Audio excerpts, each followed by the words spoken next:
6.5%, was it? Is that what the current odds are of the Stanley Cup? Well, and if you look at the round-by-round progression, the Stanley Cup favorite is the Vancouver Canucks.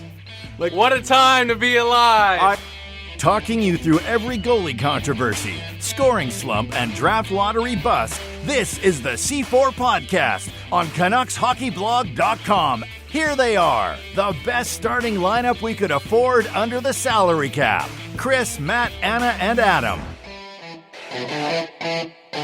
Welcome to another episode of the C4 Canucks Hockey Podcast, brought to you by the Full Press Coverage Network and CanucksHockeyBlog.com. I am Chris at Lightforce, joined virtually as always by Anna Forsyth, A Forsyth03, the better half and also smarter host of this show. Welcome, Anna. Thanks, Chris. Well, as some listeners know, we have now seen each other in person for the first time in 2 years. So that is correct. I can say that the kind words are not just BS. Chris is actually nice to me in person as well. I am nice to everyone in That's person. Not true. But you are nice to me. And it was very good to see you in person. It's been a long old while, so yeah, it was nice. Well, we were talking about that as to sort of when was it that we last got together, and I mean I'm a little old, so my mind can be a little fuzzy. But before we get to that, if for some reason you forgot about it, that's okay. We had our C4 community drink up this past weekend at Steamworks. Got good to see a few of our listeners make their way out. Lisa Martin came all the way up from the States, and she is a talented quilter, let me tell you. I don't have pictures yet. I will have pictures, but the quilts that she made for us amazing are like crazy. But I'm still upset that she brought us gifts. I mean, I'm happy, but you know what I mean? Yeah, but you can't stop the Lisa Martin kindness. She's just gonna find one way or another to get to you. So, honestly, it was so cool meeting her. It was cool hanging out with a few people. And but yeah, Lisa's been a long time supporter of ours, so it was very cool. Anders was there. JJ Grow, the blog father, who some of you may have met before he was there. There was his friend Damien. Faber showed up. We had Nadine, Annalise. I know, but we did. I'm just trying to remember exactly who came, and I'm really sorry if we missed anyone. But we did start drinking from 4, so and then I had dinner to go to after. So honestly. Great times were had, but there is little fuzzy edges. Yeah, but this drink up was our first get together since our last drink up, which was essentially weekend before the world shut down, or maybe 2 weekends before the world shut down. It was end of Feb, I think.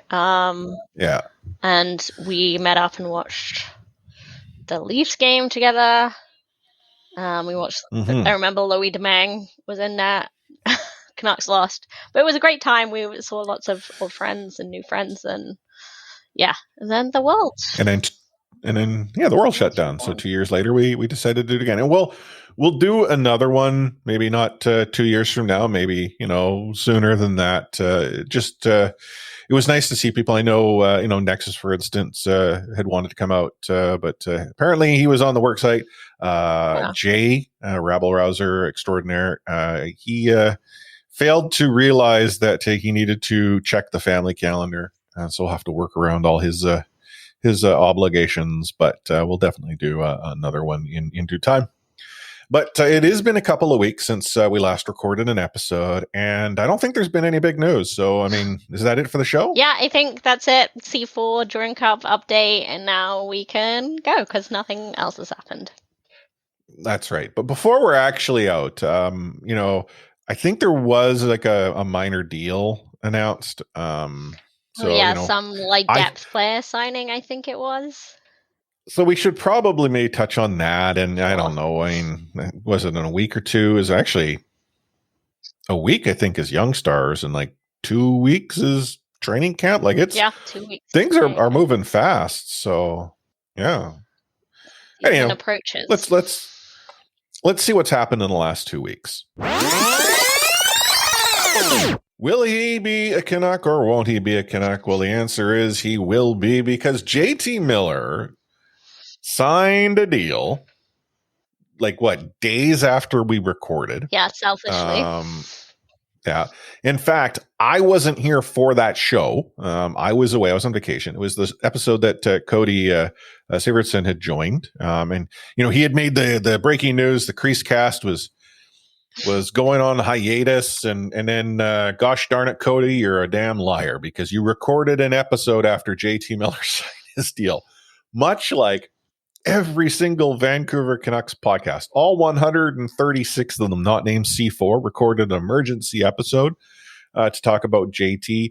Anna and I were just like, well, I guess that means that's just a problem that gets dealt with at some point later on in the future. Yeah, I mean, I think you either record an emergency episode or just wait, because obviously details, the deal became fleshed out in the following days, so we could have recorded an immediate episode, but I feel like we would have been somewhat lacking in what we could address. But yeah, it was funny. I was just addressing this with my roommate, and he was just like, what constitutes a hockey emergency? And I'm like, it's true.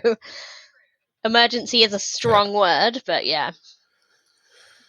Breaking. Players have been talking and skating. Yeah. Back at 11.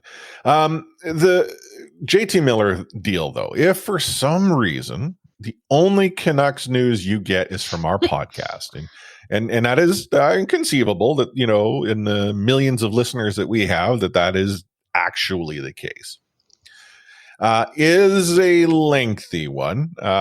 He is going to now be on the books for, what was it? 7 by 8 years? Yeah, I was going to say I knew it wasn't 8, but then I'm like, is it actually 7? But yeah, 7 by 8. He is, as of next season, the highest paid Vancouver Canuck at $8 million. That's $150,000 more than Quinn Hughes, which honestly, I mean, that's not bad money for what JT might be able to provide next year. Yeah, I mean, just as an aside before we get going on the whole context of the deal, but to put him in relation to the rest of the league in terms of where he's at now, I did do a little look at the scoring leaders. JT Miller was 9th last year. He'll be earning $8 million. Mitch Marner at 10th in NHL scoring. He earns over $10 million, almost 11. Roman Josi at 11 earns over 9. Artemi Panarin earns almost $12 million, and he's at number 12. Like, in the first 6 people below him, the only person owning less than him lives in Winnipeg, and they do things differently there. So while there's context to all those deals, and we're going to go on to talk about the value he'll add in the times to come, right now that's very good value. Well, and I think we've made it very clear. JT Miller is good value for a few years. Mm-hmm. It's the question marks beyond a few years that give very, very much concern. I'm not big on the term, and there's those that'll say, well, that's what he would have gotten on the market. I don't disagree. I mean, in fact, maybe if he had he would have got paid stellar season, he might have gotten even more than that. No doubt. It's not no knock here on JT Miller and what he is worth now, but we got to consider, the dude's 30. When the deal's over, he's not 30. I mean, that's very, very clear. Well, I mean, I guess he's 30 when the deal actually clicks in. So I should clarify he's 30 for every year of that extension. Yeah. So you generally don't get $8 million value out of a player in their late 30s. Yeah. There are some exceptions to said rule. And the argument is that, well, you're not getting $8 million value in year of, their 38th year. You're getting, more than $8 million value when they're 30.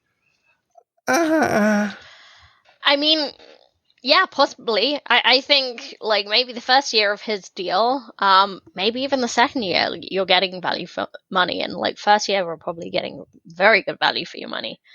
The problem is, like we said, is not so much. We've kind of talked about this before, how that almost every deal you're not going to be worth it at the end of it, but you're getting paid because the team is making an investment in you. Mm-hmm. Like even absolute star players on stud teams aren't going to be worth it by the end of their deal, but the risk you're taking is that you're going to be good enough for long enough of that deal.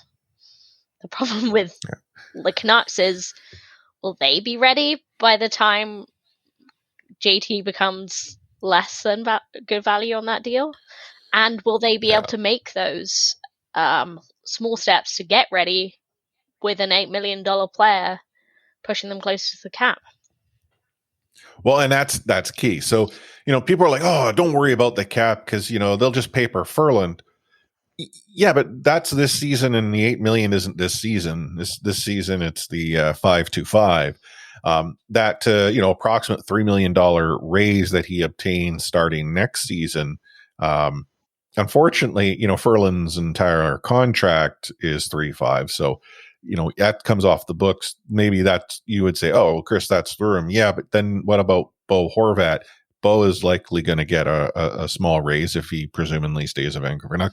Because Menko, if he has a good year as people are hoping, he'll be making more than the $950 he's on. And as sort of we go down the list, there are players who you have to replace. Like you'll have to replace a Dowling, you'll have to replace a Dermott, a Shen, a Burrows. And Jag money. You'll find that. But it just, oh, heck, Hoglander. There's someone who, will probably be making a few extra bucks. The Vancouver Canucks are in a real interesting position considering, the cap has some built-in stability, I want to say, for 2 more seasons. Right.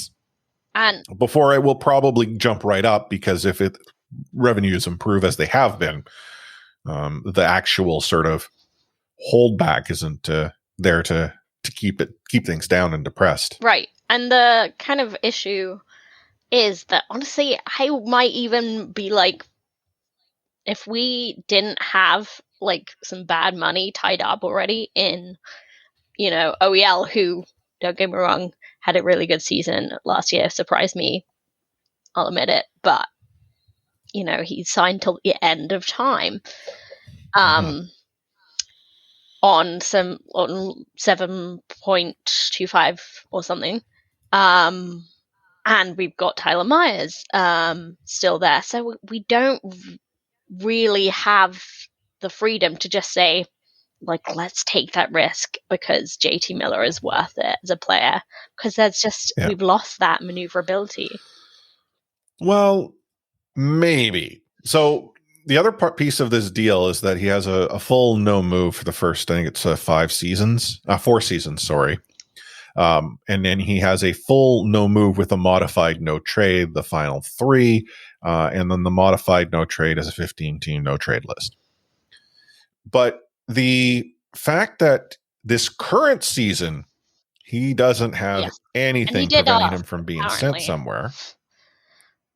But yeah. Well, he asked to be tied up? Yeah, apparently JT Miller's agent asked for an MCU next year, and Canucks declined to make that addition. So there is the possibility that this could have been, okay, let's lock up our asset, provide some stability. Because if you think about it in the context of the market, there is some, I don't know, thought that one, the Canucks were not providing teams the opportunity to talk to JT's agent about an extension. And then there's another camp that says, no, they were, but then JT's camp wasn't talking an extension with the teams that they were providing permission to. Regardless, you know what he's now worth.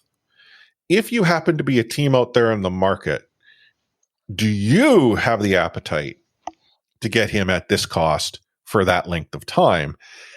And I think when we were chatting before, we had come to the resolution that if JT doesn't get signed, and extended, he needs to be dealt at the deadline. Like that's sort of where the next sort of logical point would be. That could still happen. And I'm not trying to advocate trade JT Miller by any shape or form, but it could work out to be a very shrewd maneuver on behalf of, Patrick Allvin to get a guy like this under contract in a deal that you could in turn, redistribute your finances and your assets to acquire some really, nice pieces to then, plug into the evolution of the Elias Petterssons, the Quinn Hughes, and, Mikheyev or Podkolzin, Hoglander, whomever you might want to sort of say is the up-and-comers. But at the same time, if that isn't the case and JT is a Canuck, well, we now know the window is open. Yeah. There's not going to be a rebuild with JT on the, on the books for the price that he's being paid. 100%. I think unless Canucks take a nosedive, I don't think they're looking to trade him. Oh yeah, no, I'm just, I'm throwing stuff out there. Just honestly, that would be a really interesting move. If there was really nothing on the market, like on the trade market for him, then sure, maybe delay that for like half season. But yeah, as I say, I think they're looking to, as you say, start the window, right? Like start the car, like the window is open. Let's get a cup within a couple of years. And there's lots of pieces that look ready to do that. But it's just a case of the team as a whole. Like, Canucks didn't make the playoffs last year. And now they're suddenly going to be not just definitely make the playoffs, but like serious contenders in it. Well, so there is thought, though, that the Vancouver Canucks were a better team than they ended up being because they were held back for 2.5, 3 months until the coaching change occurred and the front office shift happened. I am not one to hold said belief. Yeah, I think, but like, you can make the argument that Canucks had a much better season after Bruce Boudreau came. It's true. But to say that wasn't you, like, as a team, like, you still were in those games. It was still your team playing those games. It's not like you were completely ravaged by injury for those games. It's not like, everyone on the team got COVID for those 10 games. Yeah, no, like that. Exactly. So, while I do believe, like, if are Canucks better next year, I think they make the playoffs next year. Like, that's the kind of level they're at. But, okay. like, are they serious contenders? Less sure. Well, okay. So on that note, so what is the Vancouver Canucks roster going to likely look like? I mean, is the possibility that there could be some personnel changes? Who knows, a PTO that works out? Yeah. Just, I mean, it's functionally the same. Make the team at 38 or however old it is. Sometimes you luck out. I mean, the Canucks have occasionally lucked out on a PTO that they then flip at the deadline for value, and it's like, oh, that's great. You've got Mikheyev, Kuzmenko, and Lazar. That's essentially your three additions. Mm-hmm. With all due respect to Curtis Lazar, I don't think he is the difference as to the Vancouver Canucks making the playoffs or not. I think he's going to be reasonable for the amount of money that he's been signed for. This is his contract's the type of contract you want a guy like him to have. Yeah, I mean, he's essentially the Jason Dickinson replacement. Yeah, you've got Kuzmenko on an ELC, but let's be completely honest here. There's no guarantee he goes and lights things up in the NHL. I mean, I'll be like tickled pink if that's the case, but can't rely on that. So really, the difference here is it Mikheyev? Is that what the Canucks were missing last year? Would they have made the playoffs had they had him or a player like him on their roster? I mean, like, as you know, I'm a firm believer in the Rebrocasance. I do think he's going to have a hell of a season. And there are a few pieces that look slightly better, but it doesn't fundamentally shift the team, and we still have a huge gaping hole in the right-handed D. You don't not a big deal. Yeah. It just alarms me that we're just like making one of the best defensemen of his generation just switch sides because Canucks haven't signed anyone. Well, but the problem is at this point, they can't. I mean, if they do, who's going elsewhere? Like, the Vancouver Canucks cap, unfortunately, is in such a position that they would have to, like, this is where I genuinely wonder if like a PTO might sort of work out in their favor. Someone who's looking for a last hurrah or an opportunity to play. It's sort of, it's a nice way to trial something. And hey, if it works out great. But this is where I just like, I'm not as confident this team makes the playoffs, not because I don't think it can. It's just that is almost completely reliant on the fact that this team was a playoff caliber team that Travis Green was holding back. Yeah, no, I agree with you. When I say I think they're making the playoffs, that's just like if you force me to guess on an actual positioning, I think Canucks make it. Like, but I'm not confident. Like, I'm glad we don't have confidence vote anymore because I don't know where I would be fence sitting real good on that one. I think there's a lot that has to go right, and one of them is, that right-handed D option. Does OEL switch sides? Does Quinn Hughes switch sides? Honestly, I think he could be great at right-handed D because he's that talented, and maybe even it suits him better on the power play. But that's a big, just like the fact that those are our options. Or Tucker Pullman suddenly recovers and doesn't have his lingering concussion symptoms that he's had for almost a season now. Brady Keeper, who's broke his leg and was a fringe player even at the best of times, just suddenly recovers and is great at right-handed D to sort of, obviously he wouldn't be playing top pairing or anything, but Well, to call back to the last episode, I mean, I actually liked how Cody positioned the possibility that a PK Subban who plays sheltered minutes, but occasionally for S's and G's gets thrown on a line with Quinn Hughes. I like that. It's similar to, I say similar to, and people be like, Chris, you're going to refer to a goaltender. Bob Essensa. When Bob Essensa was brought in as a Vancouver Canuck, he provided everything that was ultimately asked of him in his backup role. The problem is that he excelled and exceeded in the backup role, and then eventually the reliance was that Bob had to go and do it all. He was backup Bob at that point for a reason. Mm-hmm. So long as realistic expectations are set, and let's say a player like PK Subban comes in and you get some good times, some fun times, sometimes you get these little renaissance moments with an older hockey player getting, put in a situation that allows them, the ability to shine. Trevor Linden is an example of a player who in his, last couple of seasons played a very sheltered role, but what was he very effective in doing? Putting him on the power play, partnering him with the Sedins, and getting really good value in that moment. That's sort of where I could see the Vancouver Canucks making not a splash, but they're throwing a couple stones in the water to see what they can get skipping. Yeah, and honestly, like, not to trash Danny DeKaiser like I just did, like, let me first check his age. Yeah, he's 32, not 38. That was rude. But anyway, and he played in Detroit. Like, that's a tough old place to play in the last few years.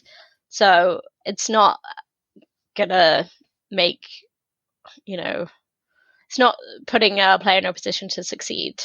But also, I bet people say that about Vancouver. Mm-hmm. So, anywho, yeah. I mean, as I sort of led off the segment with, if for some reason this is the first time you heard that JT Miller got extended, well, guess what? He did. But ultimately, if it's not, it's probably nothing that, we've said that's, been earth-shattering news to anyone. The fact remains the Vancouver Canucks are functionally a very similar team going into next season. It's the beyond part where, they'll need some cap help. And one final sort of note on the cap, someone actually had said, Chris, you shouldn't be so worried about the salary cap because the Vancouver Canucks will have 2 buyouts coming off the books, and that'll give them all the room they need. $2.4 million is not a lot of room. Nope. Just want to throw that out there. It's and I honestly wonder if 2.4 coming off the books and having the ability to buy someone out isn't then going to tie that up again. Not to suggest that there's a buyout target, but yeah, obviously what we've talked about is where Canucks are succeeding, and that would be in their number one goalie and in center depth, like, because their top 3 looks really good, but you know, below that, like, it's kind of a guessing game. Like, is Jason Dickinson suddenly going to find form again? Is Curtis Lazar going to slot right in and be great? I have high hopes for Podkolzin. I'm excited for Kuzmenko. I think Mikheyev will do a lot better here than Toronto, but it's a lot of unknowns, isn't it? As the complementary pieces. Yeah, certainly is. Anyhow, we'll take ourselves a short break. You're listening to the C4 Canucks Hockey Podcast, brought to you by the Full Press Coverage Network and CanucksHockeyBlog.com. Take hitting out of the game. You can't hit anymore, so don't do it. The unsportsmanlike conduct, I want to get an explanation on that. No kidding. Because how do you get suspended for unsportsmanlike conduct? Plus interference. There's no interference there. He had the puck. Now, Madison never ever did that before. Now, why did he do it? And that because he was mad. Well, your early favorite for the Calder Trophy, that's for sure. Elias Pettersson, you might even say your early favorite for the Hart Trophy. Just to get back to your question, Elias is going to play plenty. He's going to get a lot of power play time. And, yeah, I'm concerned about our offense. We lost 200-point players, and we've got to find a way to score. We kind of got into this already, right? We were going to talk about sort of the lineup itself. And, I mean, I guess just out of the necessity of saying, hey, JT's back, what does this look like for the future? We sort of went down that path. Do you think we get the Lotto line at any point? I don't know. I'm still thinking not, at least not initially, because we've got these new Russians to add in. Well, that and the fact that the perception is JT Miller's a center. Yeah. And PD's being played as a center. So if you're not going to move one of them to that left wing, then you have right there 2 lines. I'm genuinely curious. Let's say the Lotto line did get put back together. Mm-hmm. Is the presumption that Bo Horvat's your second line center? Yeah. Okay, so why? I mean, is he third line? Like, this is the part that sort of I do think puzzles me. Is like playing JT and playing Elias as your 2 centers? That's top 1-2. In Bo's getting bounced down to number 3. Right, but you wouldn't say he's a third line center. I'd say he's a second line center. But isn't that a good problem to have? That you're paying your second line center, and let's be honest, you're not paying your your second line center third line money. I mean, in fairness, Bo Horvat is not getting like PD money or but he's Miller money, captain money, he's and Miller he's money getting, next year. Yeah, exactly. But not that lines don't mean anything. Of course they do, but it's not as set in stone as every single night Bo gets the third most minutes, right? There'll be times when Bo's line will be playing more. So like when the Vancouver Canucks are in penalty trouble, or yeah, I mean, unfortunately, but I don't see that as a huge issue. I do think you're gonna have to choose between a really fun, exciting scoring line and spreading your depth out a little bit more. Well, so that's the thing, though, is you say a fun scoring line.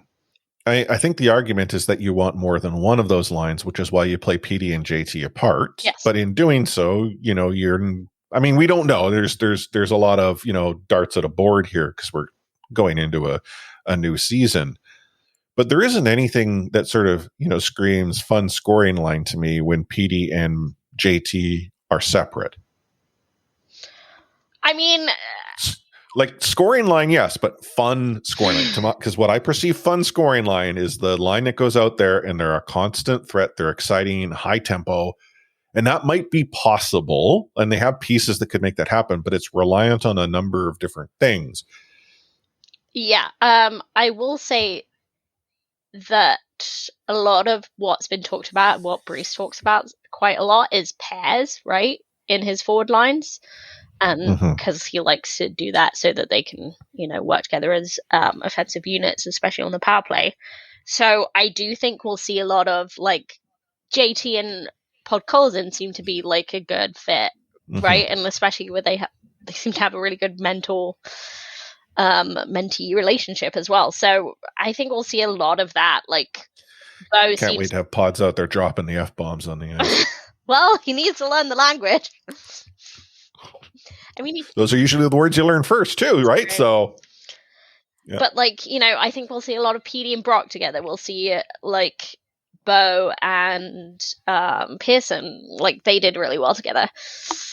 I think we'll see whether Pearson stays on the line or maybe drops down. But I can't believe that. So then Garland is like a third wheel on one of these lines. And I think we're gonna have to see where like Kuzmenko and Mikheyev find some chemistry, because I think they're banking on top 9 roles for both of them, but I don't know if they'll both who they'll connect with. Because you can't just plug in good players and hope they just go, right? Sure you can. That's how it works. So I think, as I said, I think it'll be more about pairings and kind of see where we find people. And I don't think we'll see who's that fourth checking line is going to be super interesting if that's what it ends up being. But there's been some really interesting signings all the way down. So does Dayton Dickinson fit in or not? Like Niels Höglander, how's he come back? Dakota Joshua, I think he's kind of Dakota Joshua might be one of those steal signings, but we'll have to see. I mean, the other question mark is the blue line. Yeah. The blue line was a question mark prior to last season, and then OEL got brought in to fix it. In fairness to OEL, he was very serviceable. Serviceable is a good word. Well, not for what he's being paid. No. But did OE But yeah, he was serviceable to surprisingly good. Yeah, this is the thing is when I say serviceable, I actually mean that in a positive sense. Mm-hmm. He did what he needed to do. I don't think he hurt the Vancouver Canucks on the ice. His contract unfortunately hurts in other ways. So it's just right? What OEL scandal did I miss? Well, no, it's the contract, right? And then, one might argue that, hey, Tyler Myers became a very serviceable defenseman, and that's good too. Again, did he hurt the Vancouver Canucks on the ice? Not as much as previously. Right. He improved. I mean, I still think he should be a forward, but he hey, still needs a little shot color that kind of alerts him every time he's the furthest player forward. Yeah. But definitely improvement. But that's where serviceable. Okay, you got Quinn Hughes, great. And then who you got?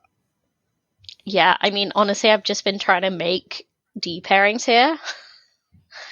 For the last 10 minutes in the background too. Do you wonder if Tyler Myers plays with Quinn Hughes? I mean, we love a Luke Shen and Quinn Hughes pairing, but... Well, I mean, in fairness to Luke Shen, how does he keep up? Yeah.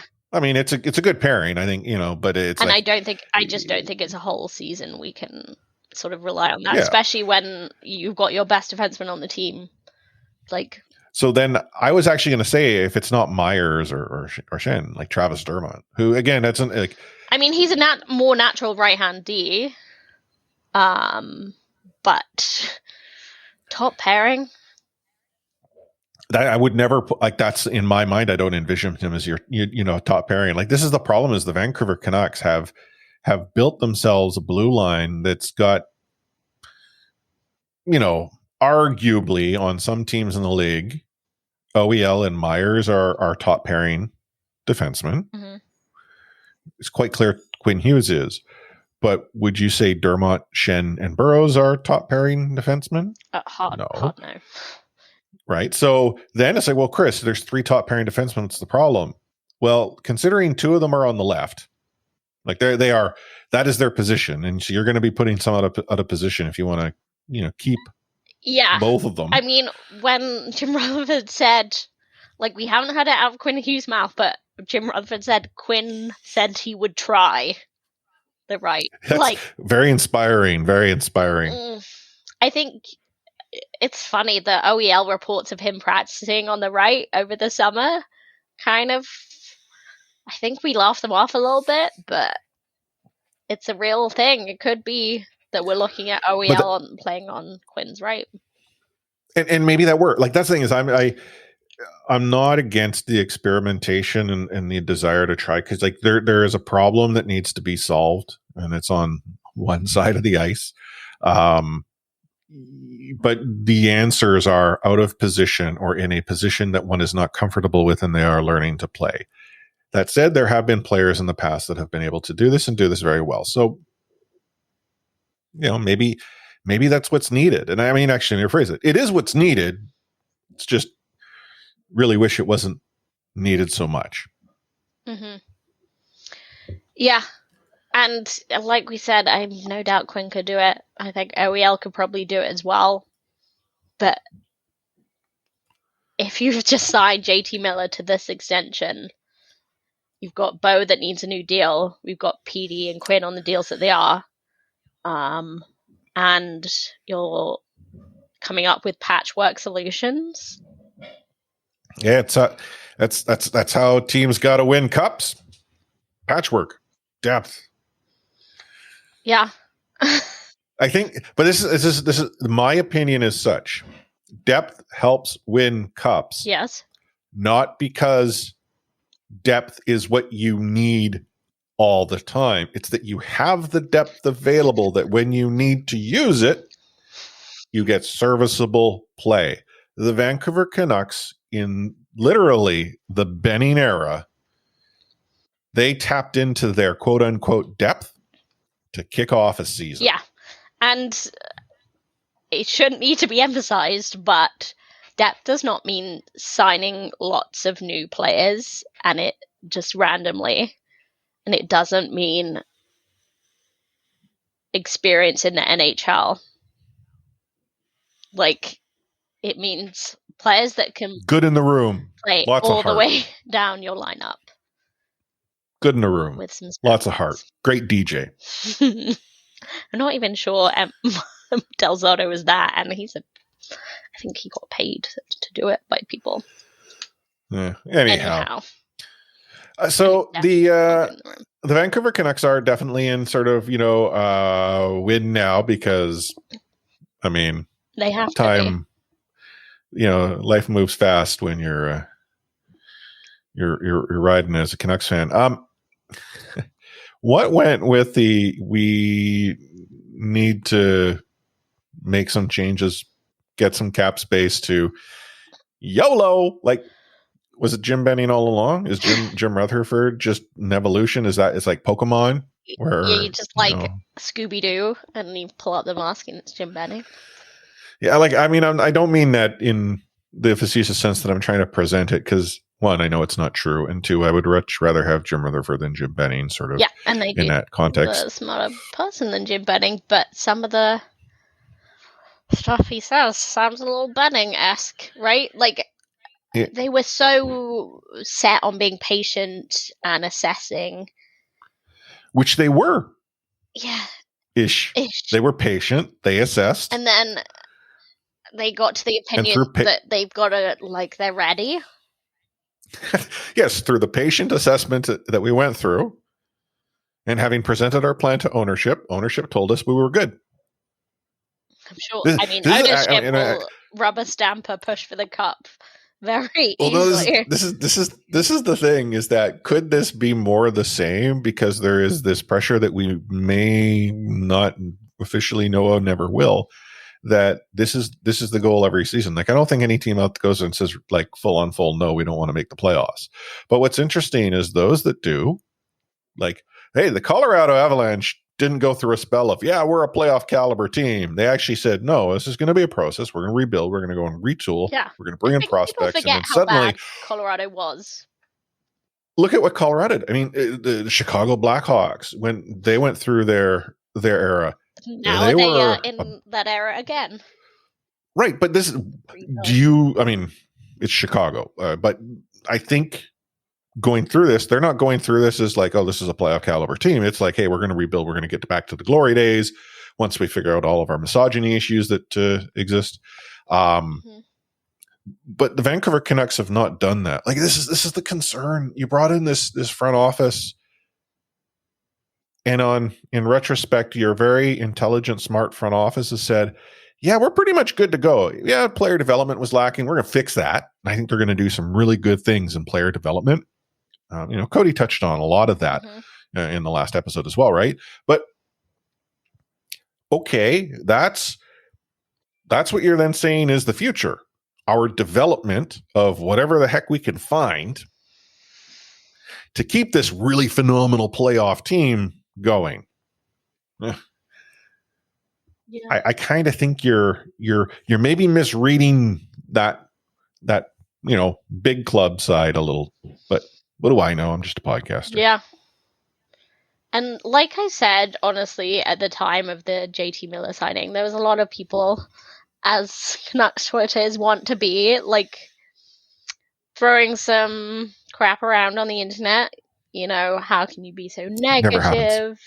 JT Miller is such a good player. He's a 99-point player, which so true. Really strong player. We've got him at a very good deal. I would not be worried at all if Canucks had the pieces to back it up. But what I want to say is that, God, I hope you're right. Like, I want you to be right about where this team is at. Chris Gear. Mm-hmm. I presume, Anna, you saw his tweets regarding the JT Miller saying, okay. If for some reason, you can go search Chris Gear's, former legal counsel of the Vancouver Canucks, did a lot of the contract work, what have you. He came out, very positive about this deal. And, a lot of what Chris had said is true. It is probably really good value in what JT provides right now. Totally. But see, Chris has been actually involved in the organization for some time, and I believe he was actually a fan of the Canucks prior to this actually getting the job that he had. So he probably can appreciate me, who's been a fan of the Vancouver Canucks for a long time. I've heard this before. I've heard this many times before. And I have unfortunately seen how many times it has not worked out very well. I am jaded as a result of that. Yes. I think the problem is with sit back and enjoy, like we want to, and I'm sure we will love seeing JT Miller play this year.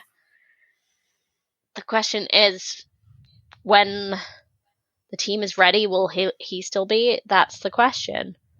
And that's the other problem is that, like, our question is this team ready today?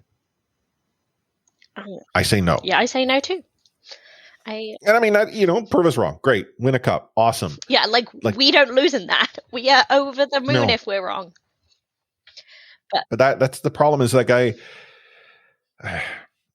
don't know at this point if and when a rebuild will ever occur. Like, I am willing to go through one. I mean, I have been a Canucks fan for so long. I have suffered through so much misery. Do you think a few more years would really, really bug me?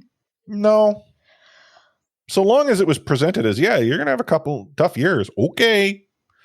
I know that's not how the business sport works, but yeah. It's tough, honestly. I I did also enjoy like Chris Gear simultaneously presenting himself as an insider who knows exactly what goes into these deals, and also kind of shunning any responsibility for any of the contracts the Canucks signed. He's just like, well, I know what I'm talking about. I was in the room, like I was making these deals, but also I didn't really make the deals. I just wrote the contract, so leave me alone. well, he made the deal. He just didn't make the deal. Mm-hmm. Right? I mean, I don't know, but I imagine it went something like this. Jim Benning and whomever, they wrote down a couple of things on a napkin. They passed the napkin to Chris Gear. Chris Gear is a very, very whatever happened to be lipstick. Who knows, whatever it was. Chris Gear, very intelligent fellow. He would take this, translate the give guy good money, $6 million, 8 years, something like that, to an actual player contract. Yeah, because I'm not trying clauses and such. Blame him for Tyler Myers deals or anything like that. Don't get me wrong. It's just funny to see someone wield their expertise as a weapon and then say that they had nothing to do with it. No, but like, I mean, I think I'm more than willing to cut him some slack on that, because he has seen things that most of us would not have seen as to the contract. And he at the same time, he's not the person who's actually doing the negotiations and what have you. But oh man, imagine if that's actually how it was, like on a napkin. Tyler Stud, big money. I don't think he even wrote his name. Try not to move. I think he wrote tall guy. Tall guy. 8 million. Oh, what was it actually? 6. What is Tyler at? 6. Okay. Still, I mean, it's still concerning. Maybe we have Chris Gear to thank for it not to be 8. Yeah, he was just like, are you sure you meant to write 9 million, or is that upside down, Jim? I'm gonna say it's upside down, and that's a 6. Gosh. Okay. Yeah. We're horrible. I mean, this is why we're going to remain the best mediocre Canucks podcast. Is stuff like this. Yeah. Anyway, speaking of the best mediocre podcast, Anna, you were showcasing something at the Drink Up, weren't you? I was. So if you were one of the lucky few who came in person, you would have seen our new logo. So I'm sure you're all a bit bored with our logo. I'm sure you're even more bored with our intro, which also is going to get fixed, I promise. But maybe. That takes time. But I will say what we do have right now is a shiny new logo designed by Mio on Twitter. You'll know as Flyers Witch. She has done some really, really cool things, including Dallas Pride art. She's done art for almost like a ton of teams for Pride. And she made the Canucks Pride match as well, which I have some of, and it's really cool. Anyway, she did an excellent job. We're excited to launch that in the new season. It's also going to go with sort of not a complete rebrand. I mean, we are going to be C4. We're just going to update the image, just like, the Vancouver Canucks front office. We took patience and we assessed the podcast, and we've decided that simply throwing on a new coat of paint and running back the same 2 hosts and show is the way to go. And this is why we are going to remain the best mediocre Vancouver Canucks podcast. Yeah, because we're at the cap already. Yeah. Yeah, we pay each other way too much. Mm-hmm. Yeah, we make like OEL money, let me tell you. God, I wish. Yes, I would not need a job that I'm currently in search of if I was making OEL money. Oh man. But that's yeah, the dream. Exciting things are coming. Like we were saying, the boys are back. Everyone's skating pretty much, not everyone, but a lot of, over half the team are already in town. So new season is coming real fast. Sure is. Speaking of which, if you have some thoughts about anything that we've said, anything about the new season, anything at all, the easiest way to get in touch with us is by joining C4 Discord, discord.io/C4 podcast, or we have an actual Discord link too, but discord.io is the easiest way to go about it. Jump into Gate 16, talk about the Vancouver Canucks. Jump into off topic, talk about whatever you want. Nom nom if you want to talk about food. And that seems to actually be one of the more active channels these days. And also, you can also not beyond there's a lot of wild disagreement in Nom Nom, so it's not even like... I'm sorry. Generally, the most disagreement is the fact that there is a certain member of our community who thinks that you need to cook a steak until it's turning into a hockey puck. Yeah. That is so wrong. Anyhow, you got me all worked up. Sorry. You can also reach out to us on all the social platforms. We are at the C4 Podcast on Twitter or on Facebook, the C4 Podcast. So facebook.com/C4 Podcast. And as always, you can drop us a message if you want to hear yourself on our show by going to speakpipe.com/C4 Podcast. It's been a long time since we had another voice ask us a question, share some thoughts, maybe a favorite recipe or instructions on how to properly cook a steak. Or instructions on how to properly build a hockey team for a cup contender, because both would be useful. True. I would settle for either of those options. But again, that's speakpipe.com/C4 Podcast. So before we wrap things up, Anna, any final words of wisdom? Yeah, I'm going to give a recommendation. I'm currently reading the book Beartown by Frederick Backman. I'm trying to read it from here. We've talked a lot about hockey culture and kind of how it starts at junior level and can be really troubling. It's set in a town in Sweden, but really could be a town in Canada, middle of nowhere, where their town lives for their hockey team. I won't give spoiler alerts. I won't give spoilers, but yeah, it's worth a read for sure. I'm only halfway through, so that's good. Well, those words of recommendation are far stronger than mine. I was going to suggest that give the Killer Cucumber Ale at Steamworks a try. It might not sound like a tasty beverage, but it is surprisingly light and refreshing. I enjoyed the few pints that I had, and if you were to say, but Chris don't know beer, Faber also gave it a try, and he also approved. And I actually am a total beer snob, and I don't like any weird fruit flavorings or random flavorings in my beer, and I actually enjoy it as well. So, yeah. So there you have it. So on behalf of Anna, A4-03, myself, Chris at Lightforce, signing off this episode of the C4 Canucks Hockey Podcast, brought to you by the Full Press Coverage Network and CanucksHockeyBlog.com with We Out.